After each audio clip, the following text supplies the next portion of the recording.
Okay, thank you everyone again for attending Let's Level Up Friday. Special guest Torrie Vann, power agent out of Enid, Oklahoma, and one of our area leaders here at Epic Realty. Torrie, say hello and introduce yourself and tell us a little bit about you and your background. Hello.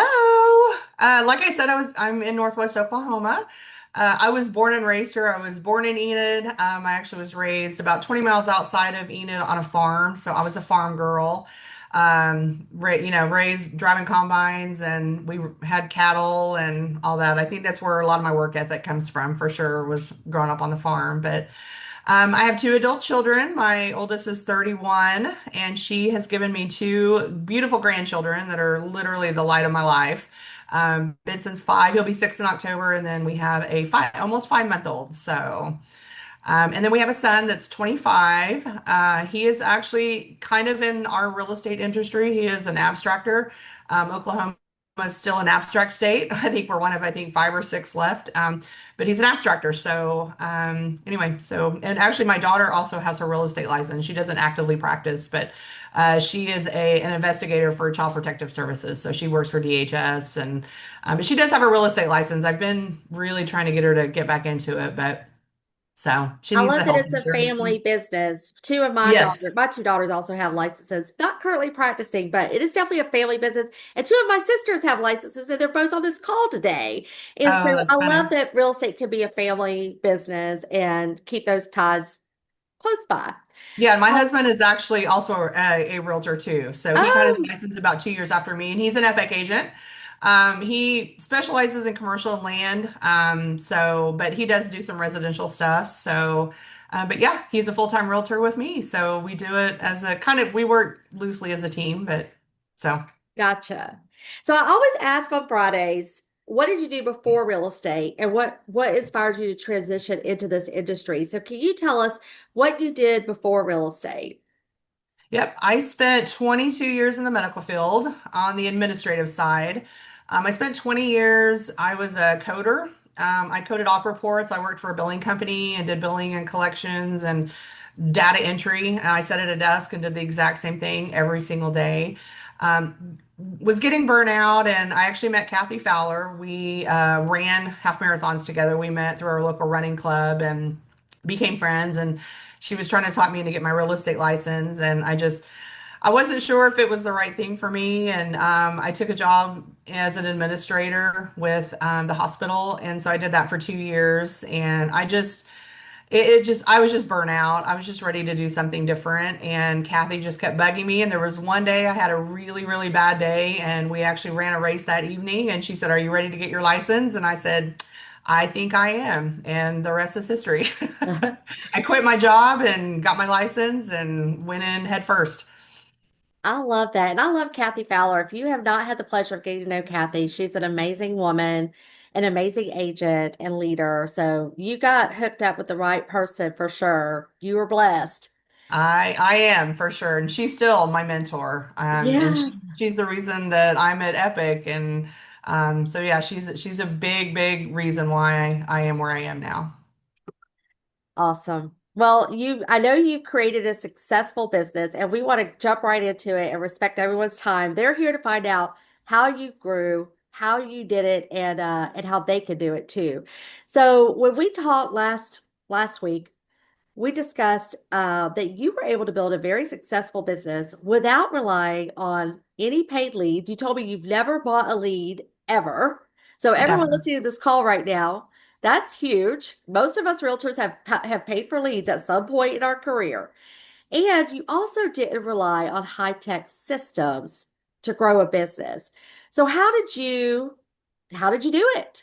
What did you do?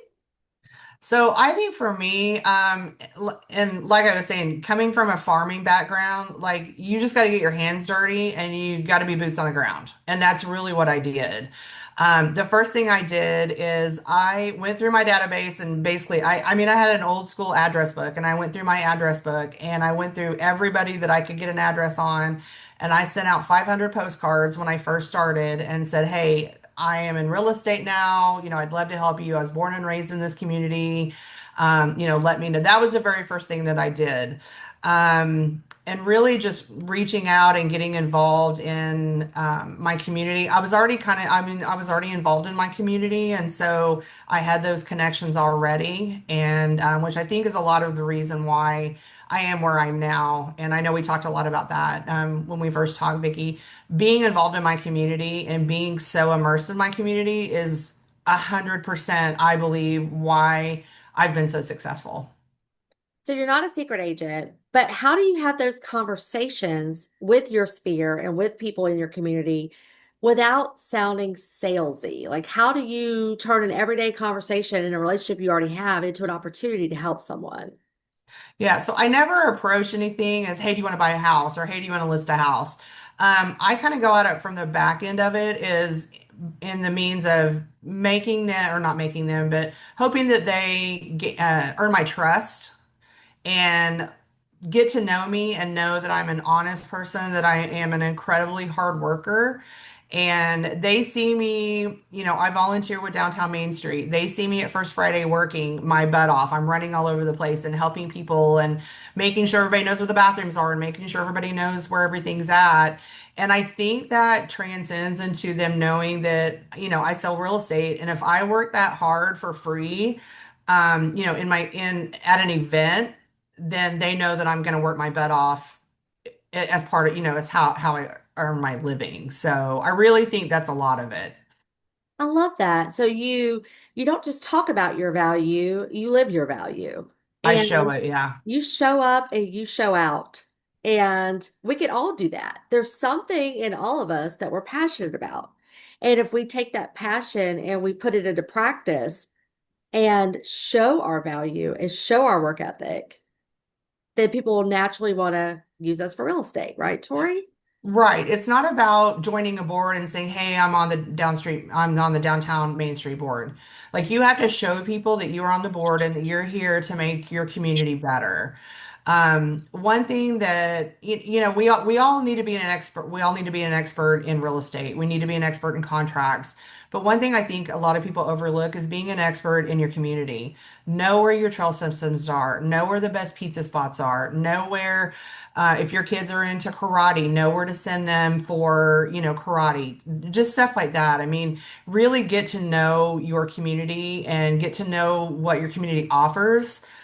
We live in a military training base, so if anybody lives in a military training base, drop in the chat where you're at. I'd love to connect with you because my referral based system is huge. That's been a big part of my business also.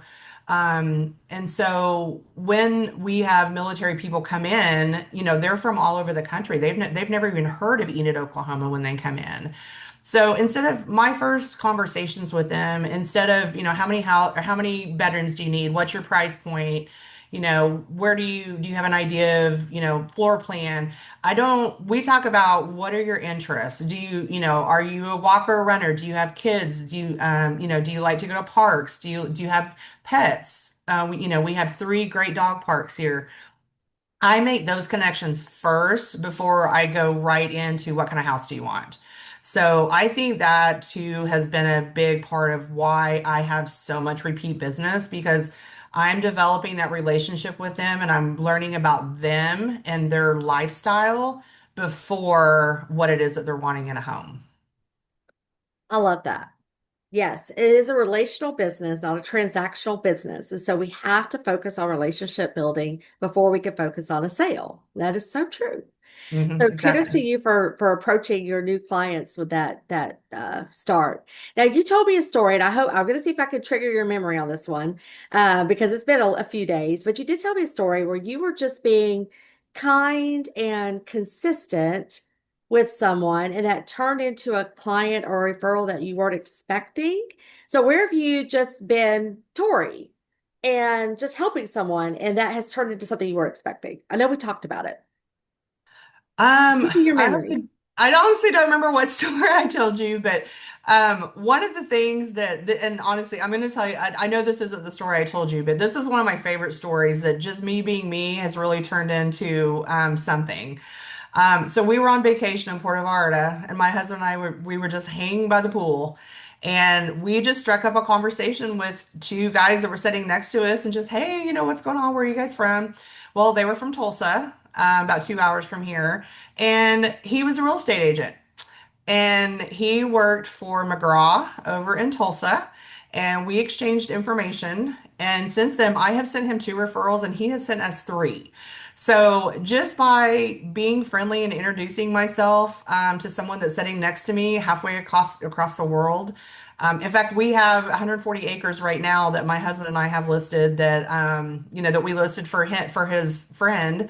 And we ended up getting both sides of it. So we're actually set to close it next week. So yeah, it's just, one simple conversation has literally turned into five transactions. So Love that story. Love that story. So be friendly, get to know people, don't be shy. They say in real estate you can't be a secret agent, but you also have to always be mining for opportunities, right? There's opportunities all over the place. But if you've got your blinders on, you're not going to see them. You really have to be focused on looking for those kinds of connections and those kind of opportunities and being intentional about them. But I love that absolutely. And you've given him referrals too, Tori. I picked up on that. I didn't mean to interrupt yeah, you, but I picked Mhm. up on that. We also can't have one-sided relationships, right? So That's you're right. you're sending him business as well. Yep, I've sent him two and he sent me three. This is the third one. So Love it. So you mentioned being really active in your local community. What are some of your favorite ways to give back or stay involved in neighborhood, church, schools? What are some other examples besides the Main Street example? so another thing that I do that I is super close to my heart. So we have an organization called For Our Kids here locally. It is an organization that employs adults with mental and physical disabilities. And they make, I mean, they've got a woodworking shop, they've got a t-shirt shop, they make homemade cards, they make candle. I mean, it's just they do so much. They have a shredding business where they'll come and pick up your shredding. A little bit about me. My son was diagnosed with Asperger's syndrome when he was in second grade, and so he is on the autism spectrum. Very high functioning. He does great. But we went through that process of we have someone that's on the spectrum, and these are adults that are just a little, a little bit further along than what my son was. But I love this organization and I do a lot with them. Our largest fundraiser that we do of the year is a turkey trot. It's a 5K and a fun run that we do on Thanksgiving morning.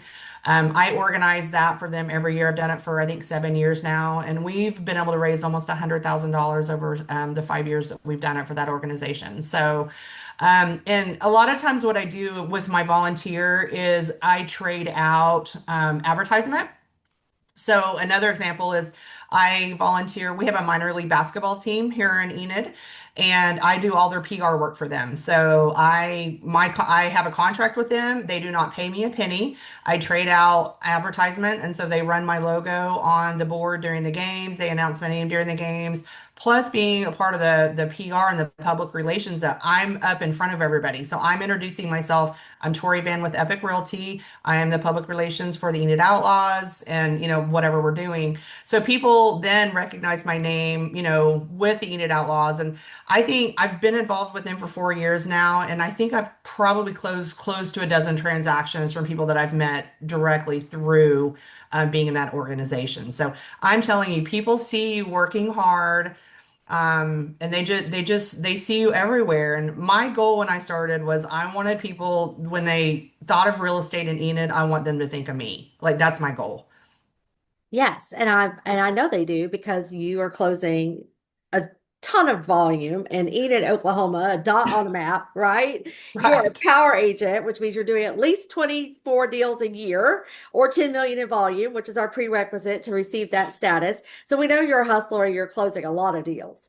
So speaking of that, once you get to that level of business, how do you keep in touch with those past clients in a way that feels personal and natural, not automation? What do you do specifically, Tori?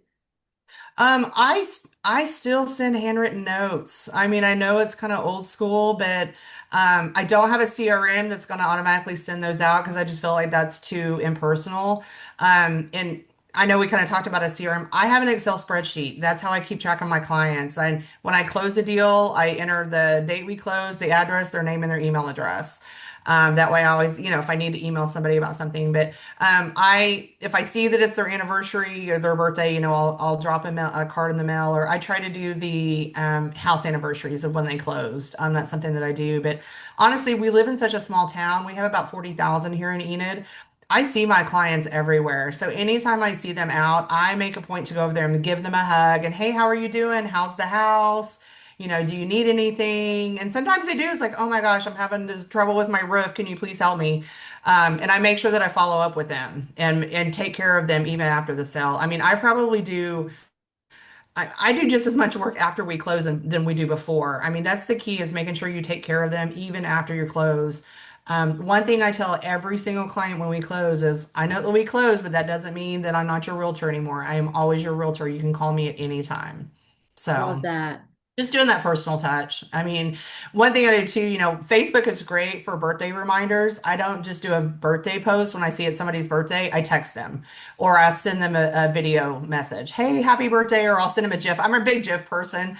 Yeah. And so I'll send them a funny GIF or something. It just makes it a little more personal than just, throwing a happy birthday on Facebook. So.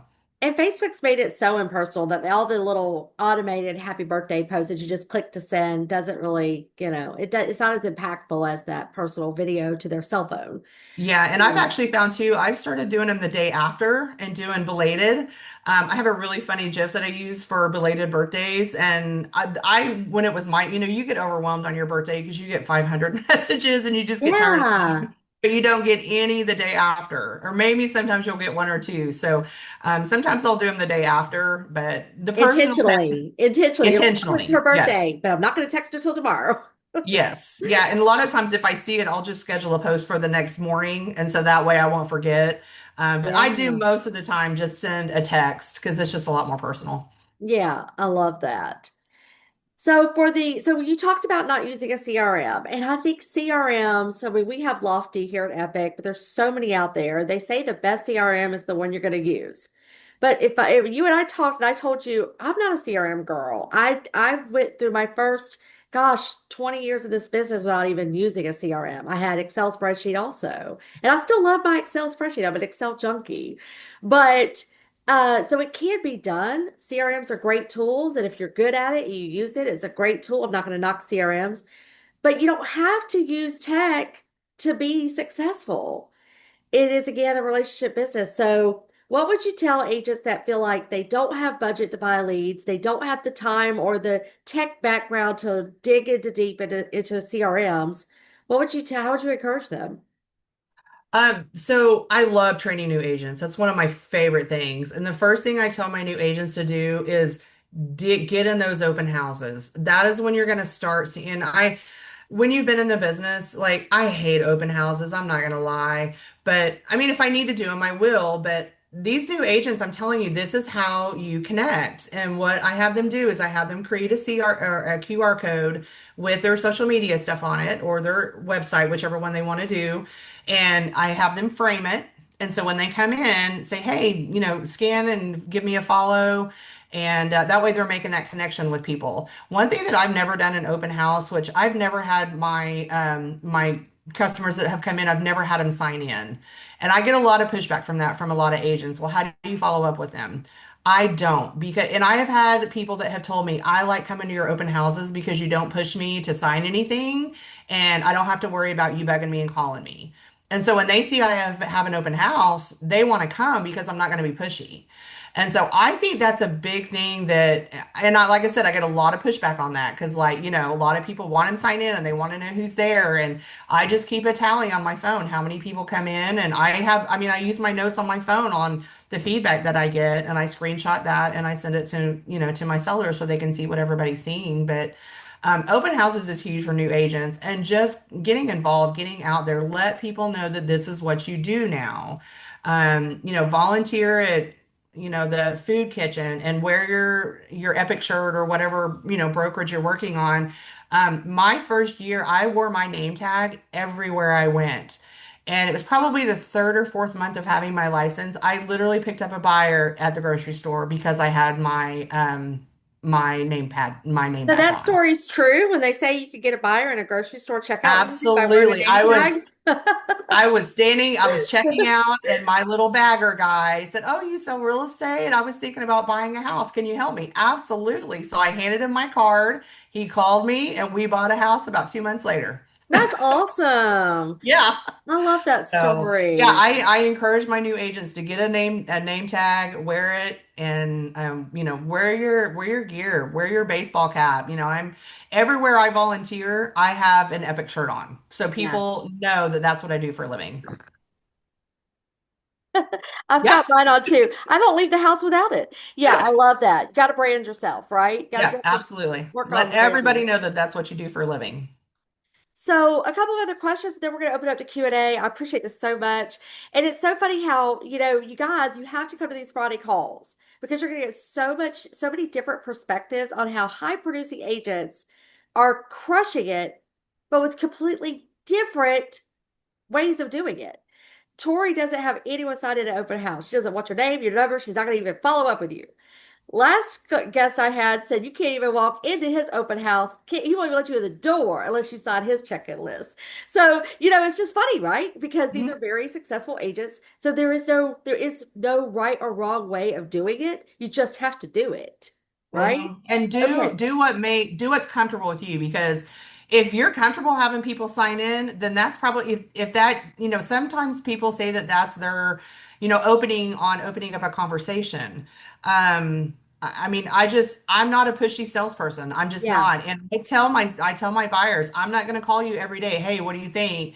I'm gonna, if you need me, you're gonna call me. I'll follow up in 3 or 4 days. Hey, just wanted to check in. Do you have any other questions about the house we looked at? But I'm not gonna call them every single day and bug them. That's just not my style. So Yeah. it's worked for me. It Doesn't work sure for has. everybody, but it's worked for me. It sure has.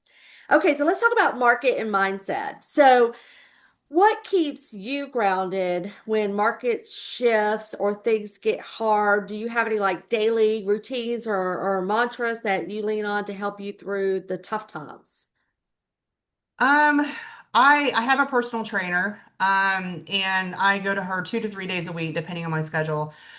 She really helps me keep grounded. When I am stressed, like that's how I'm a stress crier. And I've learned that if I can just go to the gym and just spend 30 to 45 minutes, I don't know, I leave with a totally different perspective. So mentally, like that's how I cope with a lot of that. As far as like business wise, through I have a system every commission. So when I first started, I one of some advice that a business owner told me is pay your taxes, pay your taxes, pay your taxes. And you don't realize how bad that's going to hit you until you have your first year and you see that tax bill.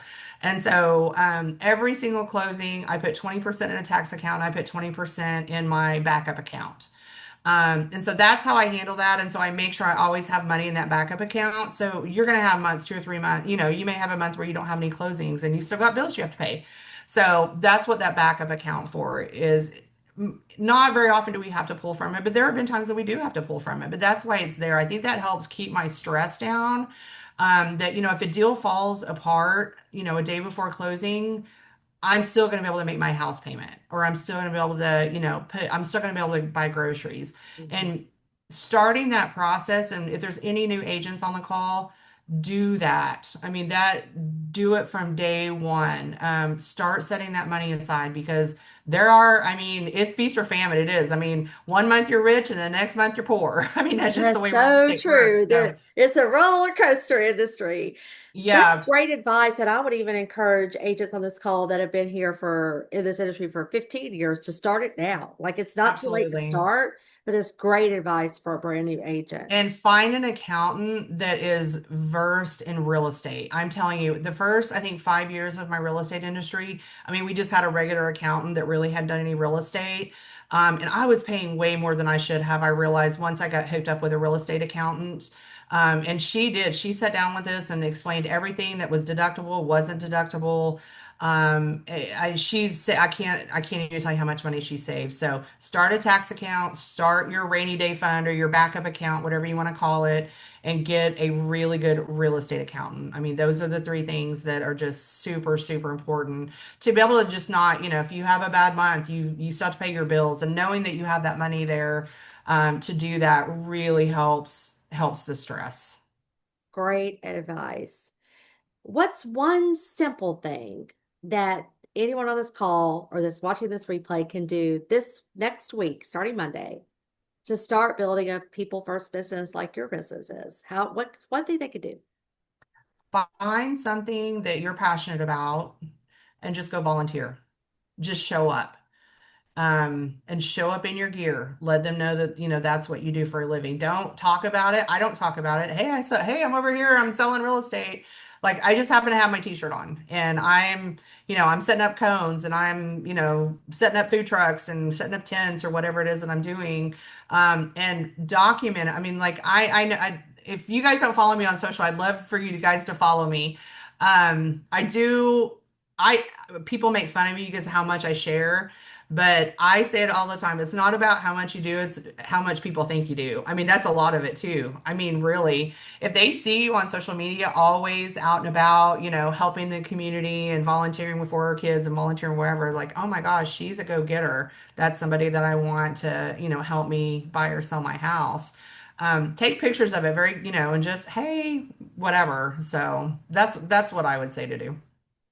And so look like a go-getter, but also be a go-giver. Like give your time, give your resources, give your skills away for free, and they will come back to you tenfold. Absolutely, 1,000%.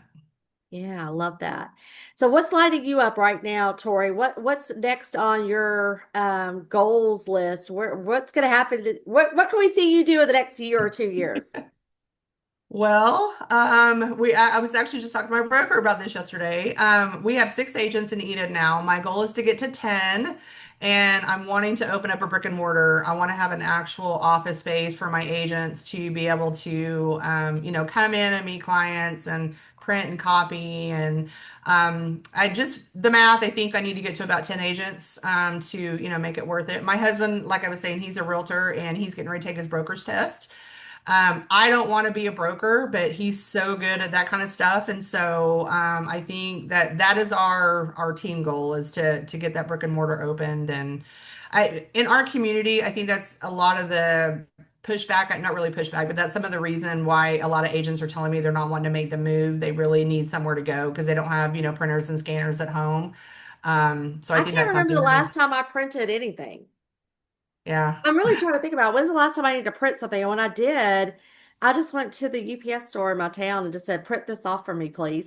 I really, See, yeah, almost everyone, I would say probably 90% of my listings I do in person. So I print my listing agreements you and do. So I you do. show up with Hmm. paper. Okay, I do. interesting. Interesting. I Everybody do. does it differently. And Yeah. but see, you're also probably is in a small town. You probably do a lot of your appointments face to face. I schedule Zoom calls and we go through everything Yeah. on the computer. It's just different. No, So and I even have I have older client, like I've got a client right now that's selling her condo that she's never had an email. She doesn't know how to text. yeah, She's in the skilled nursing and I drive over to the skilled nursing and we sign everything and yeah. There are I certainly call her and tell some, her what's happening. And I mean, yeah. 90 to 95% of my listing sides I do in person. My buyer side, of course, you're, showing the house, but probably I would say 50% of the paperwork we still do in person. But we Oh, just do them okay. at the house. We just meet at the house and hey, let's go back and take a look at it again, make sure you're comfortable. We'll just sign everything there. And so, yeah. Love it. Okay, well, before we open up to Q&A, which I do want to do for the last 10 minutes of this call's getting in at 12:45 Central. So the last 10 minutes, I want it to be Q&A, pick Tori's brain, share some aha moments if you got any. But when you hear the phrase level up, let's level up, what does that mean to you?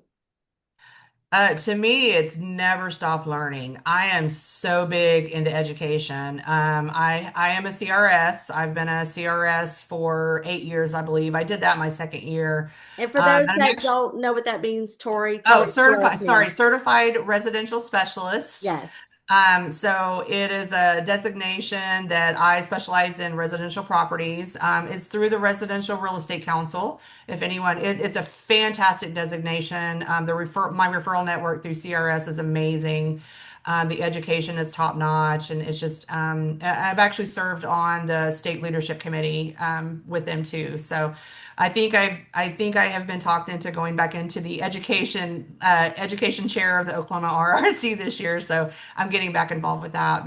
And I'm actually graduating with my GRI next week. So I'll finish up my GRI designation. So I am constantly learning. Like I want to be a sponge. I want to have all the info, especially with the new AI, because I will be the first to admit I am not the super techiest person, and all this new AI is it's challenging to me, but I want to learn it because I know that's where this industry is going. So leveling up to me is leveling up your education always. Never, ever, ever stop learning. And for those that don't know what GRI stands for, Graduate of the Realtor Institute. thank you. So you can find designations and how to get those designations with your local board of realtors. They usually have those kind of things on their calendar. Tori, yeah, there's a lot of people in this industry, right? Because you've been in it now for a decade, right? I believe, right around there. Today is actually my 10-year anniversary. Woo! Today's your 10-year anniversary. You're spending it with us. I feel I awesome. know. I loved it when you wanted to do it today. I was like, oh, that's perfect. Right. So I think a lot of agents make the mistake of doing the bare minimum education that they need to do this business. They find out what they have to do. I have to take this many CE courses. I have to take this, fair housing. I have to take this core ethics, but they don't expand beyond the minimum, and they're missing out, Tori, aren't they? What are they They're not missing only out mi- on? they're not only missing out, but I think I mean, really they're opening themselves up to liability. I mean, I get like there are contracts, for instance. I take a contracts class at least once a year because there are things in that contract that if you don't deal with them, you forget that they're in there. And I love retaking a contracts class just to refresh my memory on time periods and title, and if there's a title issue, those kind of things. So I just can't stress enough how important it is to make sure that you guys are getting as much education as possible, because the more education you get, the better you can do your job and the more confident you can be, honestly. And that's what I was going to say. There's nothing that's going to boost your confidence more than knowledge. Knowledge is power. And you wear your confidence like an article of clothing. You don't even know you're wearing it, but you are. When you walk into a room and you lack confidence in your skill set, in your industry, and in your profession, it's going to affect you. It's going to affect your business. So, Absolutely. in the wrong way. Whereas getting that education, that knowledge, and that power is going to affect your business in the right way. Well, So, another thing I'll say too, sorry to interrupt you, is go to your state conferences, go to your national conferences. Number one, it's a great referral source. I mean, I meet people, and one thing that we talked about that I do that's been great is when I meet another agent, I add them to my contact list, and I add under company, I put the state that they're in and that they're a realtor. So, like Vicky, I have you in as Tennessee realtor. And then I have Epic. I add if they're an Epic agent or not. So that way, when someone calls me and says, "Hey, I'm moving to Knoxville, Tennessee. Do you have an agent that can help me?" All I have to do is go on my phone and search Tennessee Realtor and all the contacts that I have that are in that area. Then I can say, "Oh, absolutely. Here's." And then I call the agent and say, "Hey, I've got a referral for you." And so that's how I've built my referral business, and that's a big piece of my business too. I would say close probably 5 to 10 a year on referrals that I've received. and So, I when mean, you that's told a me, when we pretty, talked about that, you told me that when you went to PowerCon, which was our big event that we had here in Tennessee in June, you went with the intention of you go to every conference and every event with the intention of making new connections. It's not just seeing people you already know and hanging out with the people you already know. You intentionally go to build this network. And you brought some cool gifts with you to PowerCon and passed them out with your contact on. Tell them what maybe somebody on this call got one. yeah. So I actually did two things. One thing I did, I made little jar openers, so just a rubber jar opener, and I put a funny saying. It said something about referrals. I think it said referrals pop like this top. and I have my husband and I's information on it, and it just says Northwest Oklahoma referrals with our contact information, and I just handed those out. And then I'm a big golfer, and so my brother-in-law made some ball markers that you wear on your hat with our power signal or power sign logo. And I actually did a post. I don't know if you saw it in the Power Players group. It's like, hey, if anybody's a golfer, you have to come find me because I have a gift for you. And I did. I had people asking, "Where's Tori?" Because I want one of those ball markers. So I kind of did it ahead of time too to make people search me out to try to find me. And I made some incredible connections doing that. So that was really fun. But I love that. That's so cool. Okay, well, I do want to open it up for, we got 6 minutes left. So I'm going to stop asking Tori all the questions I have for her and let you guys on this call come off mute and just let's just collaborate. Let's talk with Tori. Who wants to start?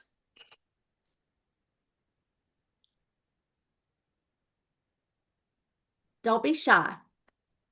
everybody's quiet. It's Friday. Everybody's Always ready for the quiet at weekend. first, but then they'll start opening up. So,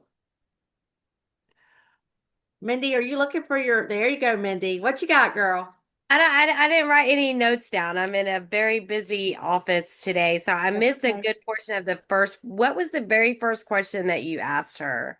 Oh my Remember? heavens.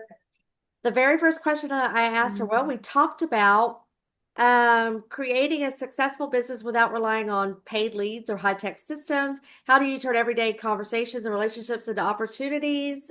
Any of these? Yeah, there's something I remember hearing that I wanted to ask about, but You I can't think can't. of it right now?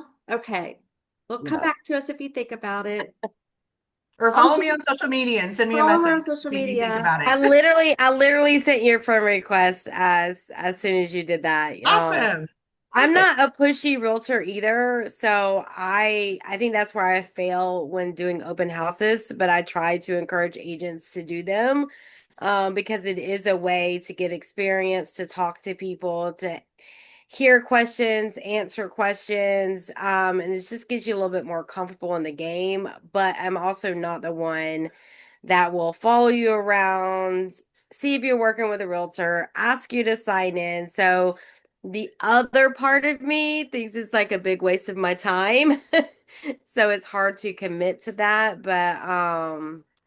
Yeah, it, I don't ask anybody, hey, are you looking to buy? Hey, but you still do them consecutive, like you still do them all the time. I probably do about one a month, but I have four, three of my five agents that work with me are fairly new and they love doing them. And I mean, I usually put them out there. Hey, I've got these two houses that need open houses. Anybody want to do them? And they typically almost always pick them up. So, but Yeah. if I have a seller that's really wanting one done and no one else is available, then I do them. But Yeah, Tori having that QR confessed code, she do doesn't it. like doing Tori confessed she doesn't like doing open houses. It's not her favorite thing.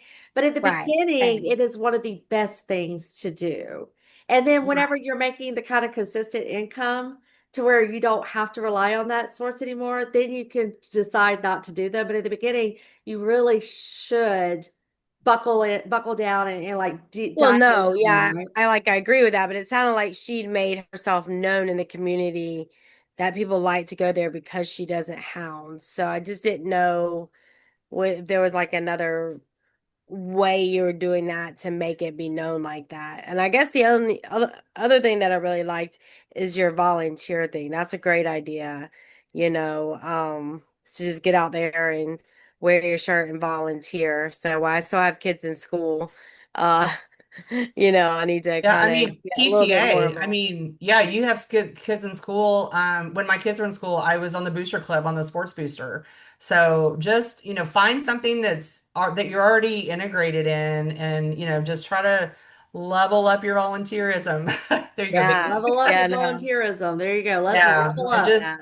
try Love to that. brand yourself when you can. I mean, there are sometimes, if we have events and we have event shirts, then, obviously you can't. But another thing, I mean, I do spend some money on sponsorships. I'm a big golfer, so I try to sponsor as many golf tournaments as I can. And that way, and golfing is a big thing in our community, and it's $100. It's a tax write-off and my sign is out there on the hole and I try to play in a lot of them and I take a photo with them but people see my face everywhere and that's a really easy $100 if anybody's in a golfing community or here opportunities to do sponsorships like that, especially when they're that cheap. It Yeah. can make a big impact. Yeah. Yeah. That's a good idea. So do you brand yourself in your logo and your picture, or do you brand Epic? Because like I have Both. an awesome brand, but like I am sponsoring our 5K run with our CPAR this year. That's in September, but I'm just doing it under Epic and not necessarily my brand because it's with us, our realtors and stuff. So do you flip flop or do you just do both? Like, what do I you do? I always mean, do I know we both. have to do both, but what's more prominent? What's Um, so Epic is always the most prominent, especially in our area because we're so new. I started Epic in Northwest Oklahoma, so a lot of people still haven't heard of us yet just because we're so new. So that's right? always prominent. And then me and my husband's name is right underneath it with our contact info, and that's it. Okay. So To know yeah, that. super simple. Depending on how big the advertisement is, sometimes I'll add our photos if there's room. But no, it's always Epic and always me because I'm Got the it. one that's paying for it. So I want to make sure that people are simultaneously, Epic. Tori is Epic and Epic is Tori. So Got it. Perfect. Okay. And I like that you are thinking of ways to take your money and invest in your business without just buying leads. And a lot of agents think that they have to buy leads. That $100 is going to go a lot further with you being known as the community expert than paying for leads where people don't know you, they don't care to know you, they're coming in from another state, they just want to see a house. You know what I mean? Like it's what a great use of your marketing dollars. Yeah. Yeah. So who else has a question for Tori? Michelle Monastra, I can see your face. So I'm going to call on you. You're on camera. So what did you think about today's call? Any questions or comments? No, I thought it was great. And so, like, when I'm quiet, my wheels are turning, and I'm like, okay, what am I going to use first? What am I going to do first? And so I think, Tori, I'm super curious. Like you said, you like training new agents. I'm my degree's in education, and so I love teaching too. And to me, my favorite part about teaching is when somebody has that aha moment, like, oh, you see that it clicks. And so my question for you is like, could you give us an example of maybe a tip or an idea that you gave a new agent and they were like, oh, you know, just go off running with that? God, I'm trying to think of something that I think probably, I mean, we talked, so I have a brand new agent. She's actually closing her first property today, which I'm super excited about. She had a listing almost instantly and she was having a really hard time getting it sold. And we talked about doing a broker's open, and to me, it's just opening their eyes to so many new things that they didn't even realize. There's so many aha moments, I think, with brand new agents. And we set up a broker's open, and I said this is an easy way for you to get the agents in here, and to have everybody take a look at it. We scheduled the broker's open, and she ended up selling it before we had the broker's open. But it was really cool. Last night she called me, was asking me questions, because today was her first closing, and okay, well, how long does it take? Do they pay Epic and then I'll eventually get a check? And I'm like, no, honey, you get your check at the closing table. And she's like, what? I mean, she couldn't believe that she actually gets paid at the closing table. So, and I know a lot of states aren't like that, but ours are. And that was just so cool to me because she thought she was gonna have to wait like, a week or two. And it's a pretty good size commission check. So she is so pumped about it. And so it's just things like that. I mean, I come a little bit from a teaching background. When I worked in administration, I did coding. And so I did physician training on coding every year. And so I kind of have always been in that education, teaching kind of life. And I love it. I love it, love it, love it so much. So, but every moment with a new agent is an aha moment, honestly. Okay, so maybe that was an unfair question. What about like maybe a seasoned agent that you're like, they already know plenty, and then you drop some bomb and they're like, "Oh my gosh, where were you 10 years ago?" Yeah, it's usually when I'm teaching them like Canva. Or how to use ChatGPT. It's that kind of stuff that, the technology stuff, which I self-admittedly, like, I'm not a super techie person, but yeah, when you throw technology on them that, oh my gosh, it's so easy just to throw your information in ChatGPT and it gives you a whole listing, whole listing remarks. So that kind of stuff is fun for me. But honestly, going back to that contracts class, sitting down with agents that think they know these contracts, and those contracts change every year. There are things that change in them. And if you're not going back and checking them, those agents that have been in it for a long time, oh, well, this is just the way we've always done it. Well, that's not what the contract says anymore. And so those are really fun for me to teach agents that have been in it for a while to make sure that you're still going back and make sure you're versed in these contracts. Thanks, Vicky and Tori. That was amazing. Oh, Vicky, thank can I you. drop something that I learned like a couple days ago? Of course. Absolutely. So I was signing up for Xiaomi, Mm-hmm. and in the process of signing up, Xiaomi pays for an app called Tether RE. Are you guys familiar? Mm-mm. Tell me about Tether RE. Okay, so there's like, I don't know, there's a Zoom that goes with it that's 20, 30 minutes long. Long and short of it is it's a safety app. And so I tried it out for the first time yesterday. You can do background, like very, very in-depth background checks for $1 a person. We get them with Forewarn, but these are more detailed. You set up emergency contacts. So if you're at a showing or an open house too long, an alarm will go off. They have a whole bunch of protocols in place, Oh, I right? love it. I love So it. if you get knocked over and your phone drops, it'll set an alarm. If you're at the showing too long, it'll set an alarm. So there's all kinds of ways that they have thought of what might happen and have those protocols in place. So I'm like, even if you're not interested in Xiaomi, I would definitely sign up so that you can use the Tether app. And then you can also you set up all of your showings and then you can send that to your buyers. And it's another way to so base if something were to happen, then Tether has that buyer's contact information. So it's kind of like on the slide, like you look like you're serving, but it's really a safety, an extra safety. Love that component, Michelle. So Yeah. for those of you that aren't familiar, Xiaomi is a showing app that agents can use to request another agent to show a property for them or to volunteer to show properties for other agents and you can get paid. The agent requesting the showing pays the showing agent a few dollars, right? And it's a great tool, but Epic has paid for a partnership with Xiaomi to save our agents money to be a member there. And so she's referring to that new benefit that we have, which you can find us on Epic Cloud. So thank you for sharing that, Michelle. I'm going to go Yes. check it out. That's Thank you guys awesome. so much. I love everything that you do and set up, Vicky and Tori. You're amazing.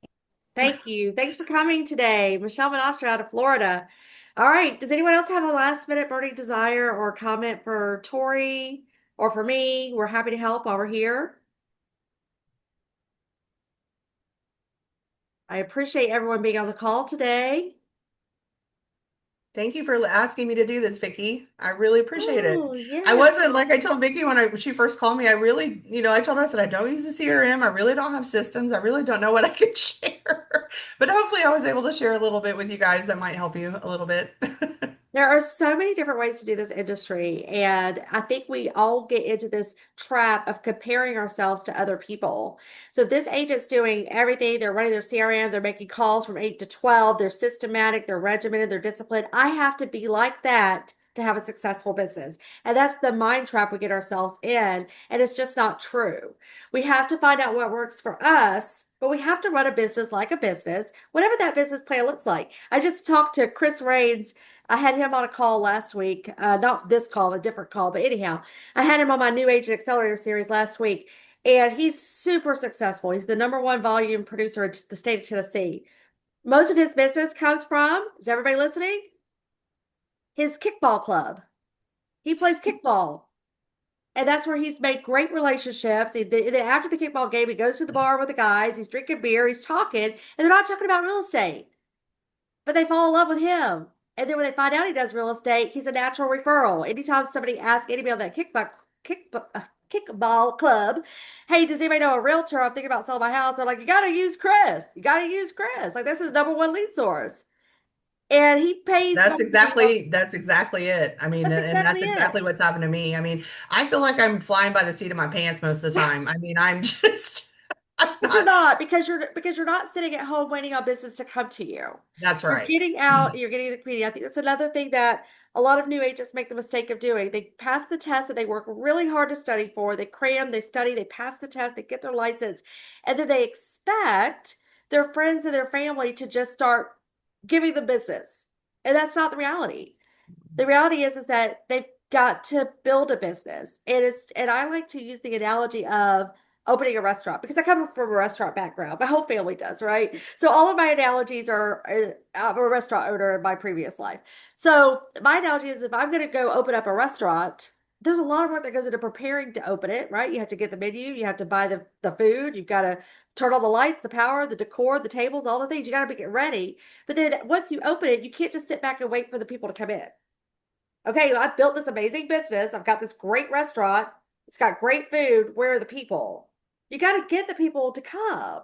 And we have to do the same thing in real estate. We have to promote ourselves and get our clients somehow, right? So don't be a silent agent. Don't sit at home and wait for business. That's like, that just drives me crazy, Torrie Vann. It just gets under my skin. And answer your phone. Answer your phone. Answer your phone when it rings. That's right.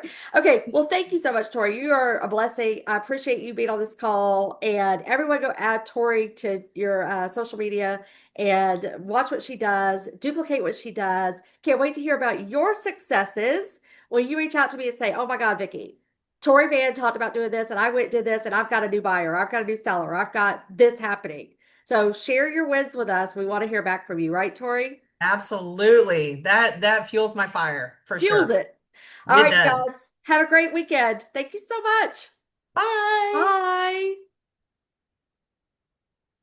Bye.